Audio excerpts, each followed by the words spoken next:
Baik, selamat malam. Pada kesempatan ini saya akan mempresentasikan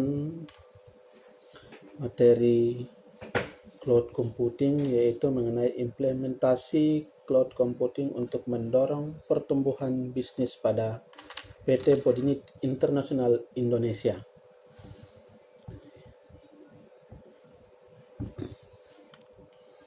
Baik, saya akan memulai. Pertama-tama memperkenalkan, nama saya Nixon Serangmau dengan nomor induk mahasiswa 1703000013. Baik, saya akan langsung aja.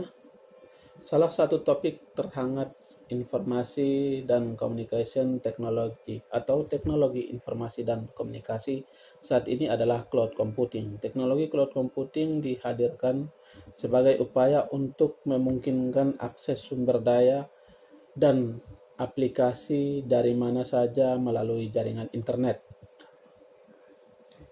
sehingga keterbatasan pemanfaatan infrastruktur ICT yang sebelumnya ada dapat diatasi. NIS mendefinisikan cloud computing adalah sebuah model untuk kenyamanan akses jaringan on demand untuk menyatukan pengaturan konfigurasi sumber daya komputasi seperti jaringan, server, media penyimpanan, aplikasi, dan layanan yang dapat dengan cepat ditetapkan dan dirilis dengan usaha manajemen yang minimal atau interaksi dengan penyediaan layanan Bodinit Internasional Indonesia. Secara konsep, cloud computing berarti menyimpan dan mengakses data dan program melalui internet dari lokasi berbeda atau menggunakan komputer dari hard drive komputer kita. Dengan menggunakan cloud computing, kita bisa mengakses data atau memprogram di mana saja, kapan saja, dan dengan perangkat apapun. Cloud computing merupakan gaya komputasi baru di mana sumber daya yang terukur secara dinamis dan seringkali menggunakan konsep virtualisasi yang disediakan oleh provider dengan memanfaatkan media internet. Adapun ahli yang menilai bahwa cloud merupakan kumpulan teknologi, yakni merupakan seperangkat teknologi yang membentuk lingkungan cloud. Banyak ahli TI atau IT berharap bahwa cloud computing akan membentuk kembali proses teknologi informasi dan pasar TI. Lanjutkan. Kita masuk ke bagian yang kedua atau nomor 2, yaitu mengenai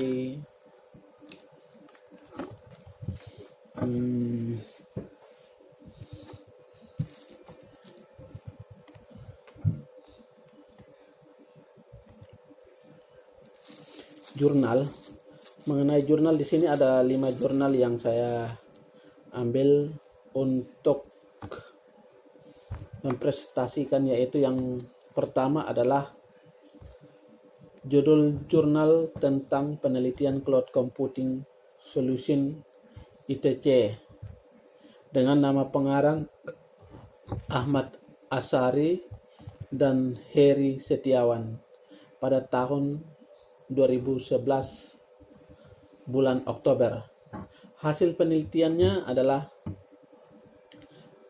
profesional ITC dituntut untuk meningkatkan keahlian yang dimiliki atas penerapan teknologi cloud computing dengan kemampuan dan keterampilan yang dimiliki para profesional dapat menangkap peluang baru yang dapat digunakan sebagai kesempatan untuk memperluas kompetensi mereka. Perusahaan perlu mengembangkan pengetahuan dan pemahaman tenaga ICT yang mereka miliki, sehingga nantinya transisi ke teknologi berbasis cloud akan yang diterapkan dapat berhasil dan menguntungkan. Teknologi dalam bidang ICT begitu cepat berkembang, dan ini merupakan sebuah tantangan, maka dibutuhkan kesiapan para profesional perusahaan ICT untuk mengantisipasi perkembangan tersebut. Yang kedua, mengenai cloud computing dan strategi TI modern, yaitu nama pengarangnya Berkah I. Santoso pada tahun 2012 dengan hasil penelitian layanan cloud computing bukan sekedar tren perkembangan TI, akan tetapi merupakan cara baru untuk menyajikan layanan TI yang bersifat fleksibel. Keputusan pemindahan data atau aplikasi ke dalam layanan cloud computing harus dipertimbangkan manajemen TI dalam rangka pencapaian tujuan keamanan dari layanan cloud computing. Selain itu, pertimbangan penggunaan layanan cloud computing merupakan salah satu hal penting yang dapat dimasukkan pada strategi TI suatu organisasi perusahaan. Selanjutnya pada nomor 3 yaitu judul penelitian filsafat ilmu komputer dan cloud computing secara etimologis. Nama penelitian atau nama pengarang Muhammad Jarlis. Tahun penelitiannya Desember 2018. Hasil penelitian sebagai konsep dasar dalam menjalani kehidupan yang dicita-citakan. Filsafat juga diartikan sebagai suatu sikap atau memikirkan segala hal secara mendalam. Filsafat ilmu komputer adalah pemikiran yang sedalam-dalamnya untuk memperoleh kebenaran, makna, tujuan, serta nilai-nilai ilmu komputer bagi kehidupan manusia. Sementara filsafat ilmu cloud computing sebagai teknologi kemajuan komputer masa kini dan masa depan. Perkembangan teknologi cloud computing sangat diperlukan saat ini melihat dari perkembangan TIC di segala lini yang berlomba-lomba dalam menciptakan inovasi agar dapat memberikan manfaat positif bagi kehidupan manusia, memberikan banyak kemudahan, serta sebagai cara baru dalam melakukan aktivitas manusia. Nomor 4 yaitu judul penelitian Cloud Computing, Teori dan Implementasi. Nama pengarang Yo Cheng Giap dan kawan-kawan pada tahun 2020. Hasil penelitian adalah dapat meningkatkan popularitas IaaS, PaaS, dan SaaS dan mengurangi kebutuhan untuk hosting di tempat. Sedangkan masing-masing model server komputasi awan ini memberikan pilihan fleksibel dan opsi kepada pengguna yang tidak bisa disediakan on-premise.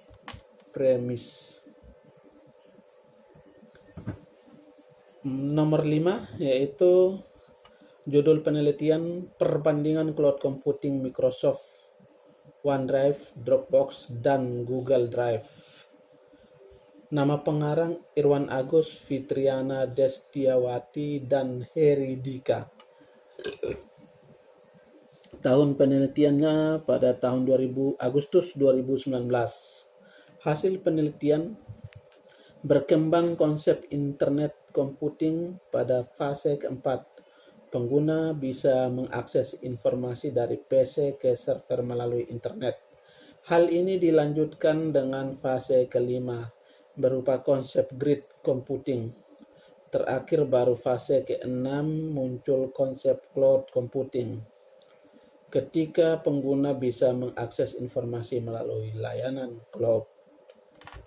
Berikutnya, meskipun organisasi telah banyak menggunakan perusahaan outsourcing serta menggunakan layanan email eksternal untuk menyimpan informasi sensitif, keamanan adalah salah satu keberatan yang paling sering diajukan untuk cloud computing.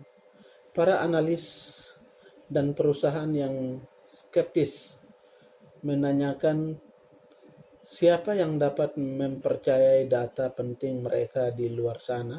Juga termasuk masalah auditability dan peraturan yang harus disediakan untuk data perusahaan dapat dipindahkan ke cloud. Pengguna cloud menghadapi ancaman keamanan dari luar dan dalam cloud. Banyak masalah keamanan yang terlibat dalam melindungi cloud dari ancaman luar seperti sudah menghadapi pusat data yang besar di dalam cloud. Tanggung jawab dibagi antara pihak termasuk pengguna cloud, cloud vendor, dan setiap vendor pihak ketiga. Pengguna cloud bertanggung jawab untuk keamanan pada tingkat aplikasi cloud. Provider bertanggung jawab atas keamanan fisik dan menegakkan kebijakan firewall eksternal. Keamanan untuk lapisan menengah software stack dibagi antara pengguna dan operator. Semakin rendah tingkat abstraksi pengguna, semakin banyak tanggung jawab yang menyertainya. Mekanismenya keamanan utama dalam cloud saat ini adalah virtualisasi. Ini adalah pertahanan yang kuat dan melindungi terhadap upaya pengguna saling menyerang satu sama lain. Namun tidak semua sumber daya virtualisasi dan tidak semua lingkungan virtualisasi yang bebas bug. Yang berikutnya, manfaat teknologi cloud computing. Bayar sesuai kebutuhan. Pengguna dapat menyesuaikan kebutuhan dalam cloud sehingga biaya yang dikeluarkan untuk operasional cloud dapat disesuaikan dengan kebutuhan cloud tanpa investasi awal. Pengguna tidak perlu mengeluarkan investasi biaya yang besar untuk membangun komputasi awan. Penggunaan dapat menggunakan penyedia layanan cloud sehingga tidak ada biaya pembelian perangkat komputer, perangkat jaringan, dan lainnya. Biaya manajemen IT cloud efisien karena menggunakan layanan yang diberikan oleh penyedia layanan, maka dapat mengurangi biaya manajemen IT karena pengelolaan manajemen IT dilakukan oleh penyedia layanan. Skalabilitas cepat sesuai permintaan. Kemampuan cloud computing dapat bekerja dengan cepat sesuai dengan kebutuhan dari para pengguna. Akses cloud mudah dan fleksibel. Pengguna tidak perlu berada pada komputer yang sama jika ingin mengakses aplikasi untuk keperluan operasional perusahaan. Pengguna dapat mengakses dengan mudah dari mana saja. Pengguna sumber daya cloud lebih baik. Pengguna komputasi awan dapat meminimalisir permasalahan operasional sehingga memungkinkan dapat meningkatkan sumber daya cloud yang lebih baik.